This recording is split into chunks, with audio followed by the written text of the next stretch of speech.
Gaston Bachelard, Experiência do Espaço na Física Contemporânea, editora Contraponto, edição 2010. Capítulo 2. O princípio de incerteza de Heisenberg e a localização microfísica. Páginas 25 a 46. Não se pode apresentar de uma só vez todas as consequências da filosofia quântica, porque ela é uma filosofia essencialmente composta. É muito difícil, sobretudo, considerar à primeira vista o caráter essencialmente pluralístico da nova estatística da microfísica. Para conseguir isso, será preciso imaginar a pluralidade considerada como sendo anterior à unidade. A contabilidade microfísica operaria então como se colocasse a subtração antes da adição. Pela simplificação dos sistemas, talvez se encontrassem elementos. Mas a individualidade desses elementos seria incerta, fugidia, aleatória, estritamente falando, já que realizaria um caso particular de um jogo essencialmente complexo. Em microfísica, nunca se tem a certeza de experimentar sobre um elemento isolado pelo simples fato de que não há meios para reconhecer o objeto isolado. Não devemos esquecer que aqui se discute exatamente a individualidade designada pela localização, no caso dos objetos do senso comum. Logo, seria preciso inverter o eixo de nossas pesquisas e perguntar que probabilidade teríamos de encontrar 1, 2, 3 elementos nas células de localização determinadas, deixando claro que não atribuímos nenhuma característica individual aos elementos enumerados. Que um elemento único seja encontrado em uma célula tópica é um caso possível, mas não temos garantia de que o elemento assinalado é um elemento designado. Nenhum meio de passar do número 1 ao pronome adjetivo demonstrativo este. O número 1 pertence a uma coleção eventual. O pronome adjetivo este estaria associado a um substantivo. Ora, essa associação só pode ser considerada complexa ou completa se tivermos antes de qualquer experiência a fé realista. De acordo com o ensinamento da filosofia quântica, só podemos falar de um elemento do real quando se realiza ou quando ele realiza um caso de localização, menos que um objeto. É apenas uma experiência. E é uma experiência necessariamente complexa e efêmera que só permitirá falar de um caso real, isto é, de um real, quando ela chegar a bom termo. Se um feixe de fótons é direcionado para uma nuvem de elétrons, deve-se dizer que só existem os elétrons que serão assinalados experimentalmente pelo choque dos fótons. A pluralidade das nuvens ou da nuvem de elétrons só aumenta a probabilidade de sua existência experimental. Naturalmente, tais enunciados ferem o senso comum. Sempre vai parecer mais simples supor a existência e a localização de objetos potenciais. Quanto a nós, achamos mais prudente só postular objetos atuais, isto é, objetos considerados em ato, como atos, como experiências, como momentos experimentais. Chega-se assim a uma realidade ou um realismo efêmero, mais apto a solidarizar os estados diversos e sucessivos de um devir probabilístico, mais apto também a realizar o complexo do espaço-tempo, de maneira que uma coisa seja sempre solidária de um evento.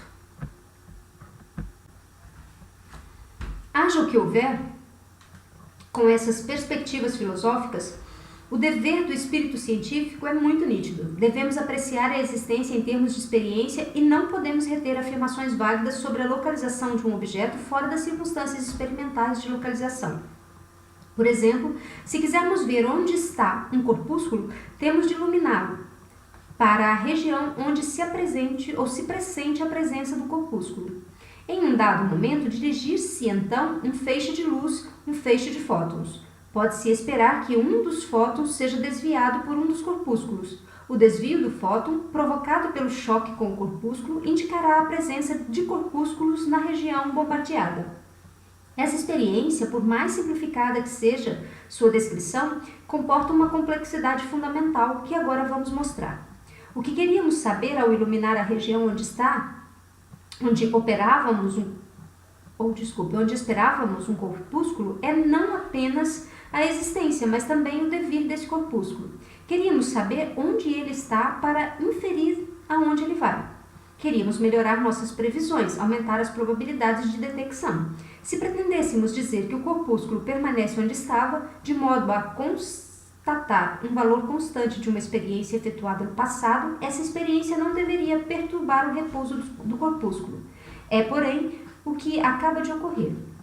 A experiência de localização nunca corresponde a um simples contato, é sempre um choque. Nunca é uma visão gratuita, é sempre uma troca energética. Após o choque, o corpúsculo terá saído da célula de localização? Surge logo a necessidade de estudar concomitantemente as características geométricas e dinâmicas da experiência elementar.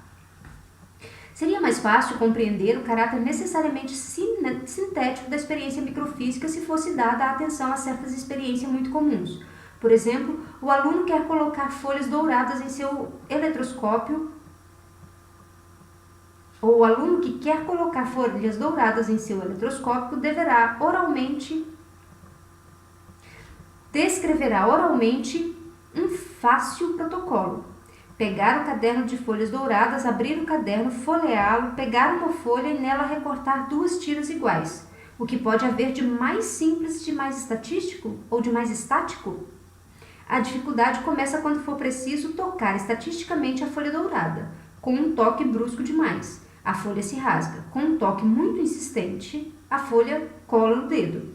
Então, a mão comandada pela prudência treme e a folha escapa e se torce. Um objeto fino e móvel está como que fechado numa célula que realiza geometricamente nossas impaciências. Ele já existe no lugar onde impacientamos para agarrá-lo. Visto de longe, deixado à sua inércia, a seu uso potencial, cada objeto conhecido de acordo com a bela imagem bergsoniana está cercado de um pontilhado que guia nossa ação de conjunto. Mas se o objeto não for conhecido, o pontilhado bergsoniano só representa o valor médio de nossas hesitações. Enfim, se o objeto exige um manejo delicado, o próprio valor médio perde a função de guia. O objeto inteiro é a hesitação. Como observa muito bem Etienne Souroux, cita: todo movimento delicado e preciso aciona 2 forças que se exercem em sentido oposto. Fim da citação, nota 1. Etienne Souroux, conforme já citado, página 21. Fim da citação. Tanto para o tato quanto para os outros sentidos não há detecção estática e unitária. Em geral, o que dificulta a compreensão da complexidade primordial da localização apurada é precisamente a intuição realista. Essa intuição faz com que se conceda ao elemento uma realidade absoluta tranquila demais. Ela propõe sempre, de modo mais ou menos tácito, qualidades impressas. Nota da tradução, ou seja, qualidades impressas em nós pela sensação, que trazem ao organismo sensações diversas sem perturbar os objetos. No entanto, é no nível do elemento que a suposição de uma realidade absoluta deve aparecer como a mais prejudicial. Um elemento simples não pode enviar nenhuma emanação, nenhuma energia, nenhum sinal, sem perder algo de sua substância. Por conseguinte, propor um elemento indestrutível e inerte é propô-lo como incapaz de se mostrar ao conhecimento. Entrevê-se, então, a necessidade de propor um elemento complexo, provido de todas as variáveis que vão se manifestar na experiência. Em particular, torna-se impossível, no nível do elemento, separar geometria e energética. Será necessário conciliar as 2 grandes doutrinas, a do atomismo e a do energetismo, nota da tradução, teoria física com implicações filosóficas formulada principalmente por William Ostwald, 1853 a 1932, que consiste na redução de toda a substância do universo ao conceito de energia.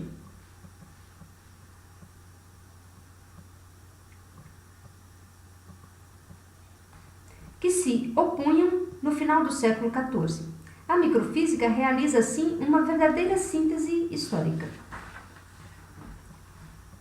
Ponto 2. O princípio de Heisenberg colocou em boa e devida forma matemática a contextura das variáveis fundamentais da experiência de localização. Ao estudarmos simplesmente a localização de um corpúsculo sobre um eixo, o que faremos para simplificar a explanação é preciso ligar a incerteza no lugar a incerteza do lugar com a incerteza do momento cinético medido ao longo desse eixo. Heisenberg propõe para essa ligação a desigualdade fundamental, que é ΔX vezes ΔP menor ou igual a H. Sendo ΔX a incerteza sobre a coordenada, ΔP a incerteza sobre o momento cinético e H a famosa constante de Planck, que se insere em todos os fenômenos microfísicos sem exceção. Teremos desigualdades similares ligadas a todos os graus de liberdade de um corpúsculo e, de modo mais geral, encontraremos desigualdades semelhantes em todas as variáveis conjugadas. Se quisermos fixar bem o sentido mais profundo do princípio da incerteza, convém não descuidarmos de usar esse princípio sistematicamente. Não se deve agir como os moradores ou os moralistas tolerantes que afirmam princípios absolutos, com a máxima ênfase, pois sabem que nunca os vão aplicar. Sobretudo, não se deve considerar o princípio de incerteza como um vago resumo dos traços gerais do universo, como um resultado filosófico geral das experiências microfísicas. Não basta dizer que, para a ciência quântica, tudo é indeterminado, como no início da era relativista se dizia, aliás, puro absurdo, que tudo é relativo. É preciso que o princípio primeiro seja posto sistematicamente na base de todos os nossos raciocínios, de todas as nossas intuições, de todas as nossas experiências com fenômenos atômicos. Sob o aspecto psicológico, essa incorporação é dificílima, pois esbarra em nossos hábitos, em nosso modo de nos expressar, em nossa intuição cartesiana da extensão considerada como característica dominante de uma substância imutável. Ampliamos, sem querer, a importância das experiências da vida cotidiana e estamos dispostos a considerar o princípio de Heisenberg como uma simples adjunção que vem completar, em questões especiais, a experiência primeira. Mas só se dará a esse princípio sua justa função, quando se realizar uma verdadeira incorporação e não uma adjunção. Assimilemos bem esta ideia, o que torna inadequada a descrição do domínio atômico em termos de espaço e de tempo usuais é a nossa negligência para com a correlação da incerteza geométrica ou das incertezas geométricas e dinâmicas. Desprezar essa correlação é aceitar o postulado cartesiano de uma análise espacial exaustiva capaz de atingir uma localização pontual. Se nos baseamos na intuição de um espaço absoluto e contínuo, fragmentamos o mundo. Para fundamentar a ciência da microfísica, precisamos corrigir como postulado a proposição contrária. O espaço real não é suscetível de uma análise absoluta, puramente geométrica. Denominaremos postulado de não análise o postulado fundamental desta física não cartesiana. A partir desse postulado, será possível encontrar a teoria físico-geométrica correta dos fenômenos microfísicos. Estamos, portanto, diante de uma verdade dialética. Procederemos sistematicamente negando o postulado de análise cartesiana, assim como desenvolvemos as geometrias não euclidianas ao negarmos o postulado de Euclides. Nota da tradução, referência ao quinto postulado de Euclides ou axioma das paralelas. A longuíssima discussão em torno da validade desse postulado culminou no século XIX, com o advento das geometrias não euclidianas, antevistas por Gauss e desenvolvidas de forma pioneira por Lobachevsky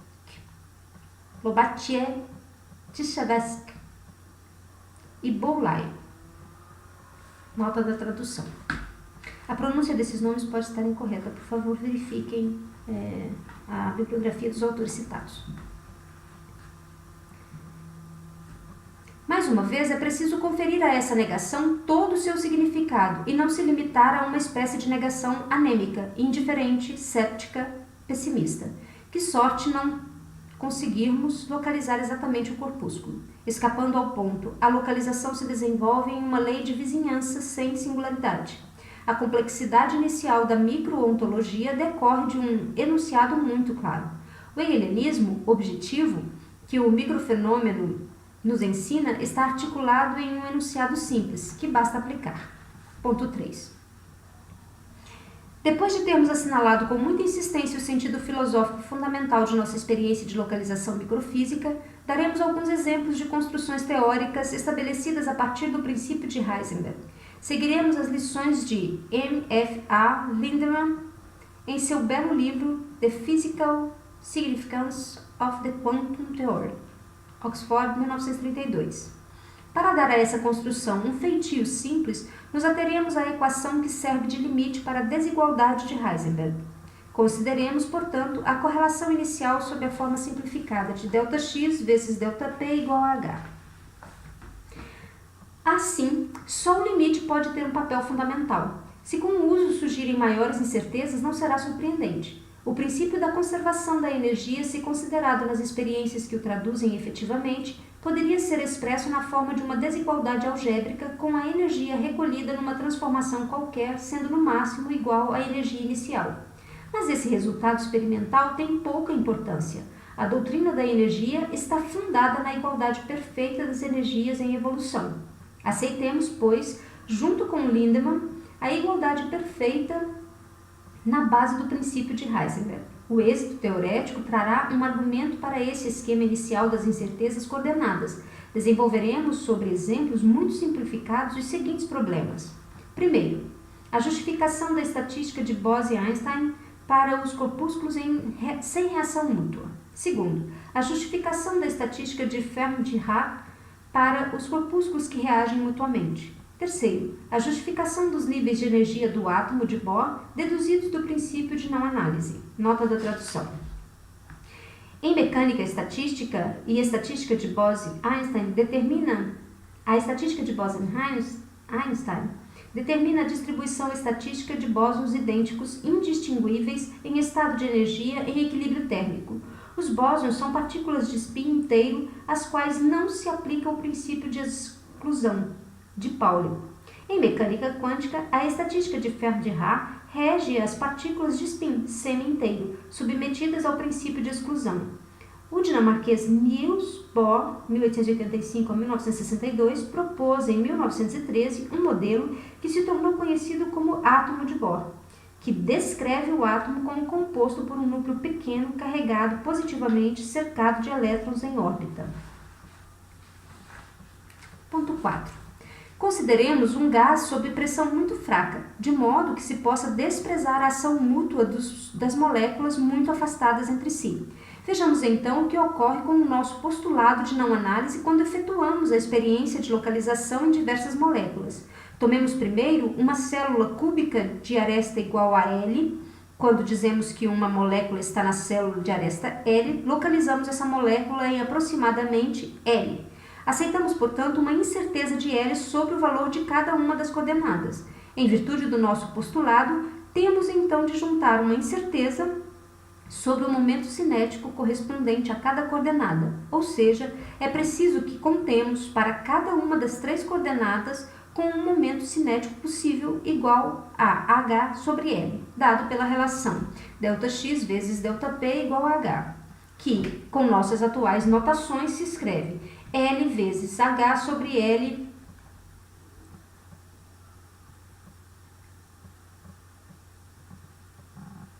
igual B, ou igual a H, desculpe. Aqui o realista e o cartesiano ficarão revoltados. Reivindicarão o direito de supor que os corpúsculos são imóveis na célula de localização.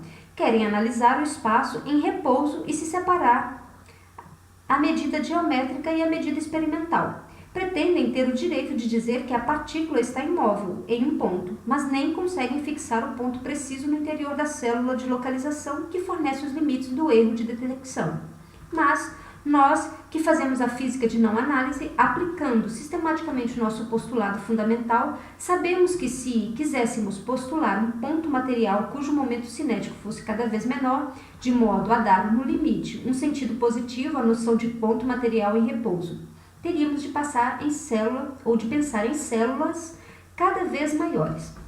Em outras palavras, de acordo com nossa intuição complexa, se há um ponto material em repouso, sinal de um real estático, ele está em algum lugar, não se sabe onde, no universo infinito.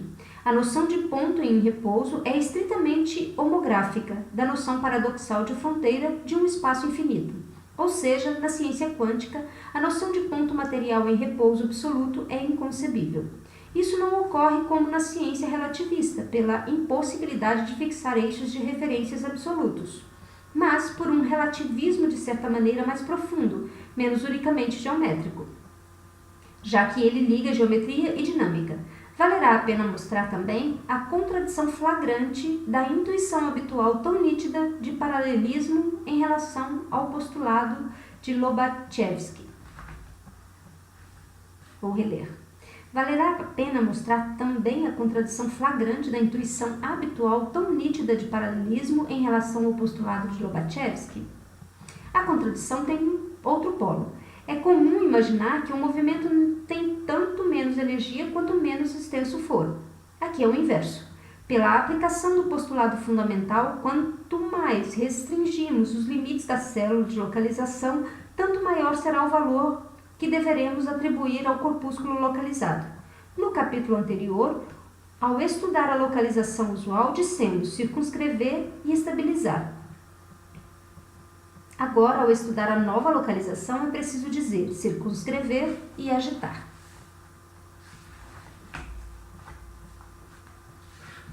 A necessidade de ligar as considerações dinâmicas às considerações geométricas, ponto 5.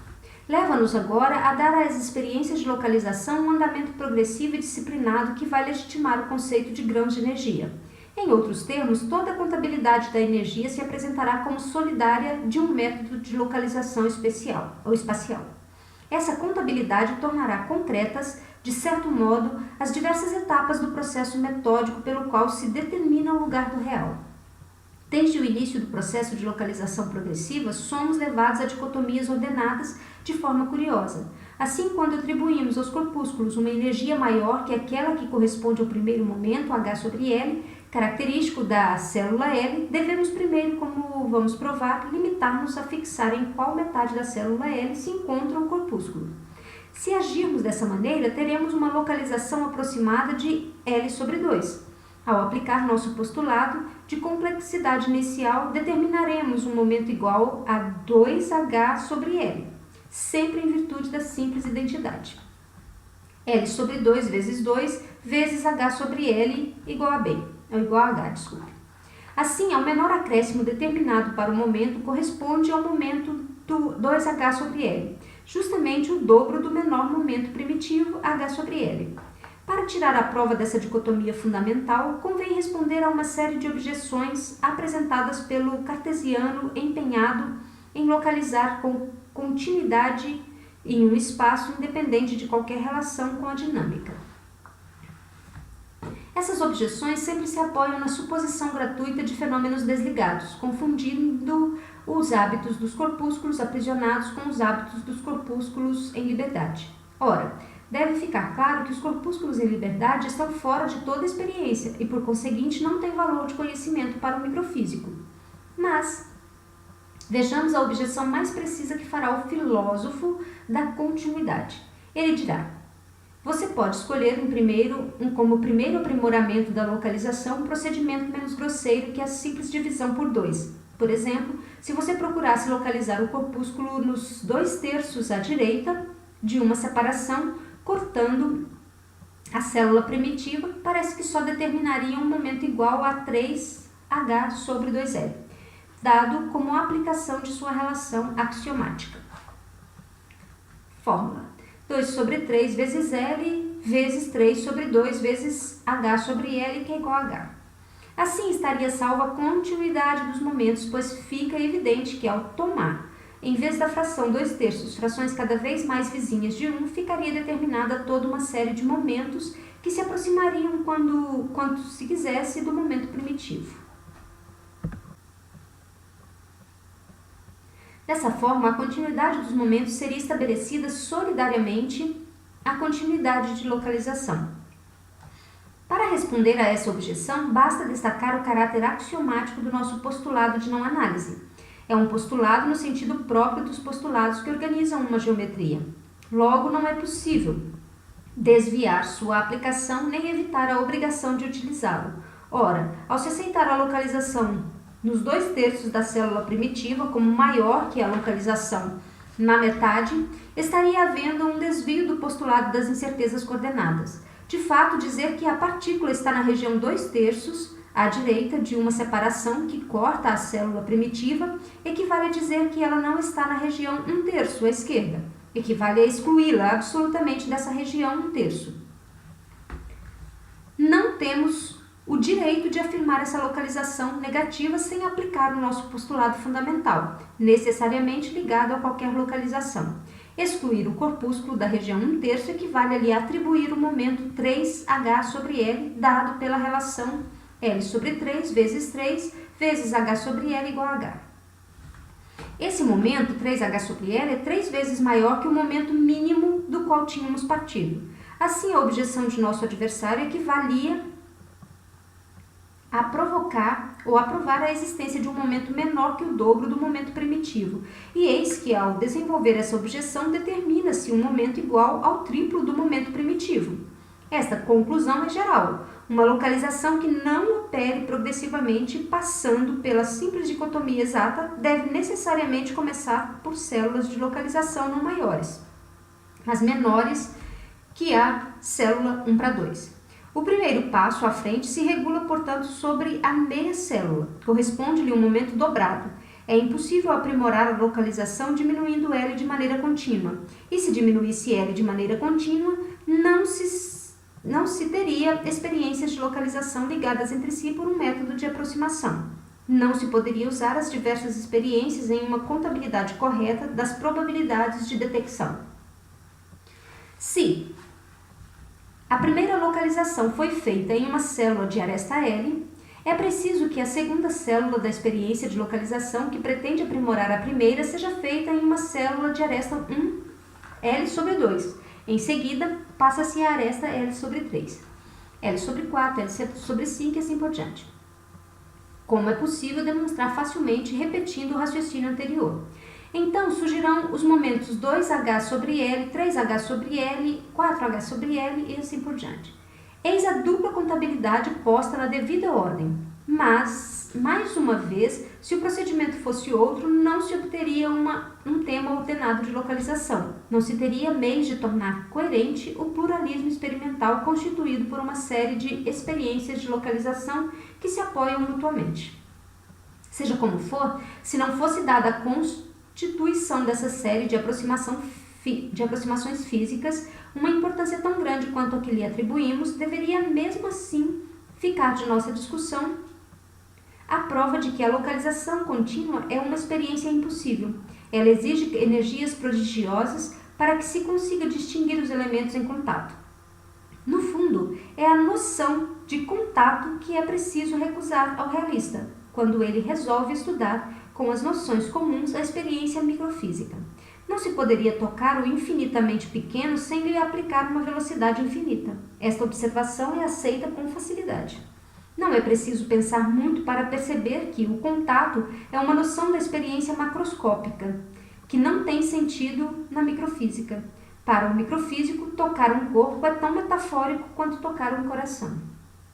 Assim, a ideia de unidades experimentais radicalmente isoladas prolifera em todas as direções e nos leva a corrigir todas as imagens da continuidade. Não apenas as quantizações geométricas e cinéticas são correlativas, mas também a quantização do momento acarreta naturalmente a quantização da energia. O grão da energia é, portanto, correlativo ao grão do espaço. Apresentada sob essa forma tão realista, tal correlação pode, sem dúvida, parecer arbitrária. De fato, todo o nosso esforço de demonstração limitou-se ao plano experimental. Logo, só temos o direito de falar de correlação entre os métodos de medida de energia e os métodos de marcação geométrica. Mas é possível, a nosso ver, que seja permitido coordenar nossas imagens. Se a energia é granulada, o espaço é granulado. Item 6.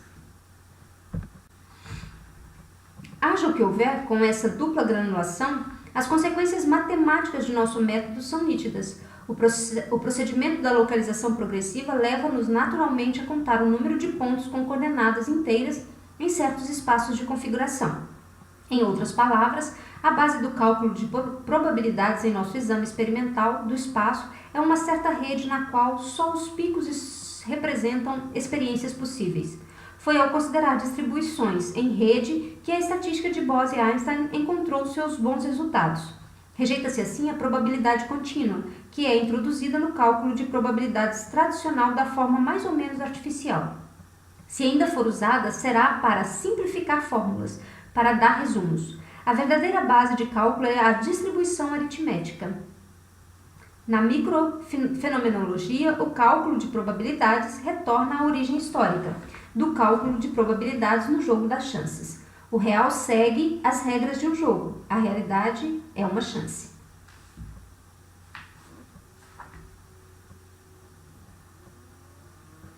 Tal observação leva a refletir sobre os princípios de individuação dos objetos reais. De fato, a prática das probabilidades deve nos acostumar a limitar o alcance da individualização. Há muito tempo se sabe que o resultado de tirar cara ou coroa será o mesmo, seja com uma moeda de ouro ou de prata, com a efígie do presidente ou do rei. As coisas particulares se põem assim por si mesmas, sob o jugo das probabilidades gerais.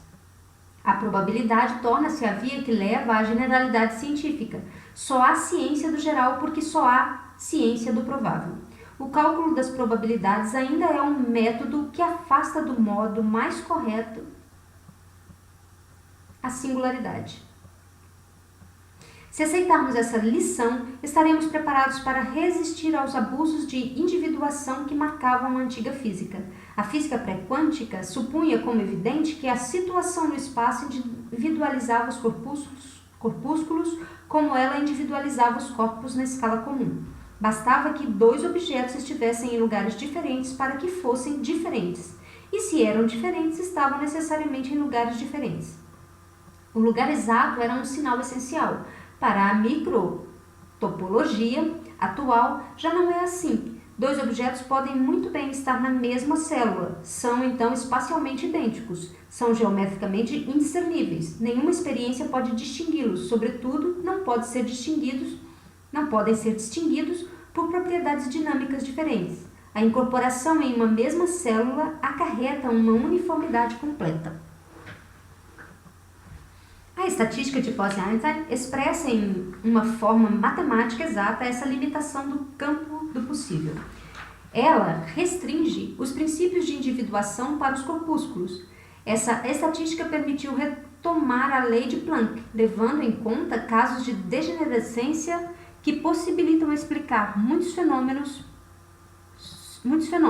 Sua fecundidade é uma justificação do uso axiomático do princípio de Heisenberg. Ponto 7. Passemos ao segundo exemplo de aplicação do postulado de não-análise. A ausência de reação mecânica entre as moléculas não pode ser postulada em todos os casos, e uma nova estatística, a de Fermi-Dirac, será necessária quando tivermos de considerar reações mecânicas mútuas das partículas a localizar. Em geral, invoca-se o princípio de Pauli para legitimar as hipóteses de Fermi. O princípio de Pauli ou Pauli, consiste na suposição de que, em um sistema organizado com vários corpúsculos, dois dos constituintes quaisquer não podem estar no mesmo estado quântico.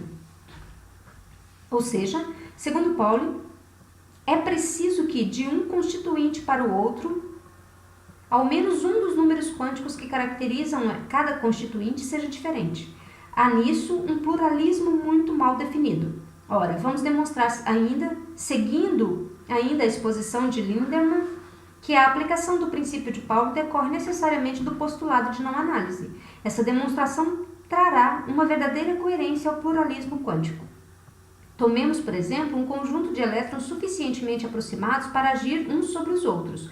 Convém notar que não temos necessidade de postular a lei dessa reação. Basta saber que há, entre os dois objetos, uma ação dinâmica. Para ficar em um caso esquemático muito simples, estudaremos a localização desses elétrons num segmento de reta de comprimento, L. Seria muito fácil repetir as demonstrações para 3 segmentos, constituindo as arestas de célula cúbica de volume L3, ou L elevado a 3. O mero fato de um elétron estar localizado no segmento nos leva, de acordo com o nosso postulado fundamental, a lhe atribuir um momento H sobre L. Se continuarmos a pensar apenas na localização de um único elétron por segmento, encontraremos tudo o que foi dito anteriormente. já que é evidente que não há reação a considerar. Assim, encontraremos os momentos 2H sobre L, 3H sobre L e assim por diante, correlativos das localizações L sobre 2, L sobre 3 e assim por diante. Mas o problema já não é o mesmo, quando se quer localizar um segundo elétron sobre o segmento, L já ocupado por um primeiro elétron. Isto é, a localização do segundo elétron não é a mesma experiência da localização do primeiro, embora a célula de localização não tenha variado. De fato, dependendo de o segundo elétron estar colocado à esquerda ou à direita do primeiro ocupante, o momento deverá receber um sinal outro ou outro. Estamos diante de um novo tipo de localização, uma espécie de localização com precedência. A localização à esquerda deve ser diferenciada da localização à direita.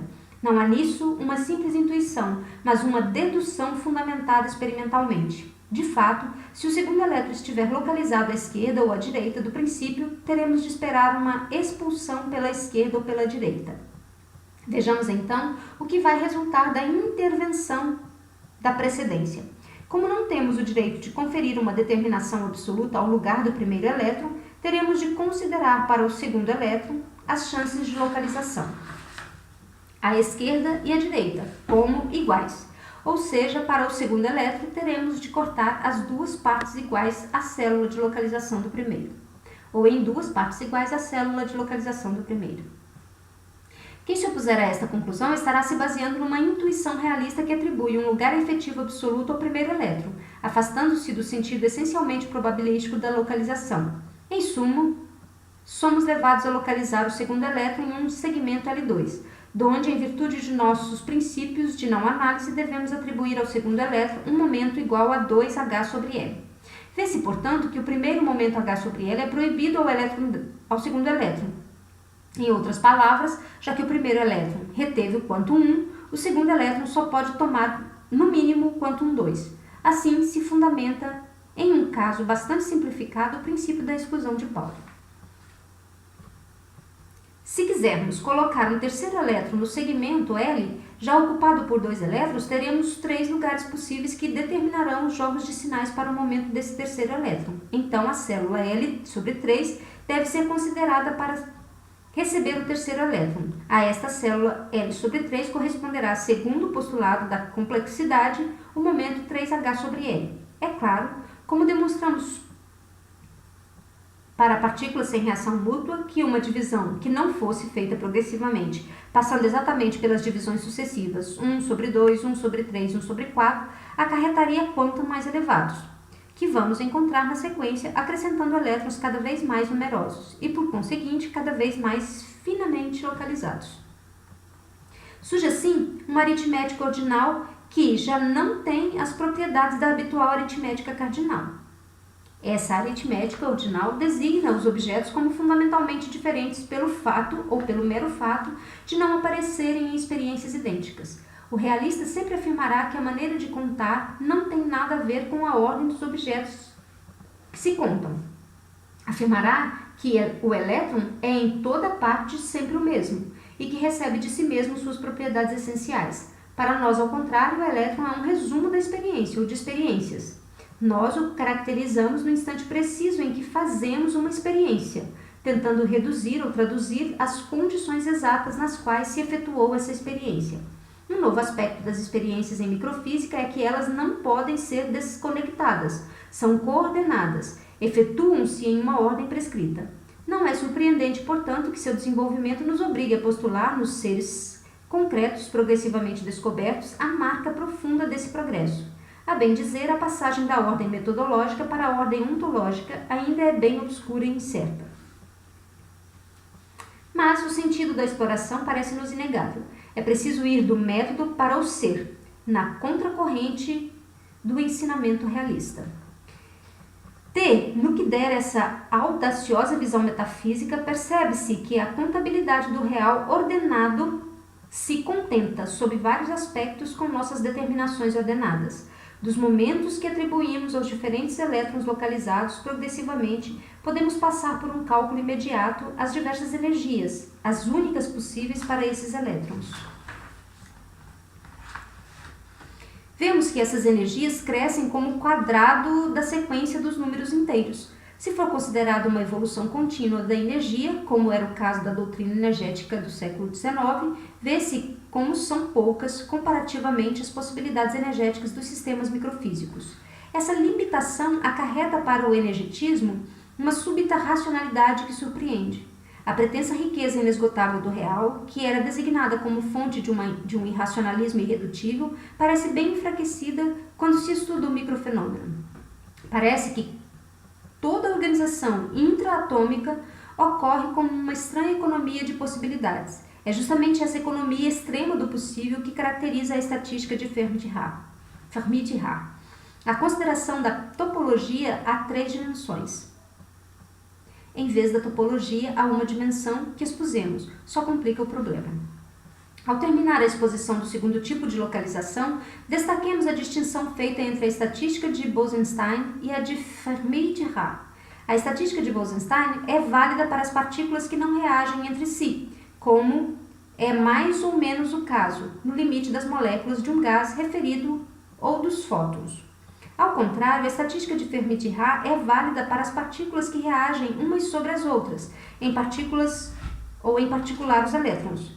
Os elétrons e os fótons aparecem sob esse aspecto como tipos dinâmicos muito diferentes. É claro que, se for possível expressar essa oposição em uma forma matemática exata, chega-se a um postulado capaz de constituir a dialética do real. Seguiremos no próximo vídeo para o capítulo 3, que está localizado nas páginas 47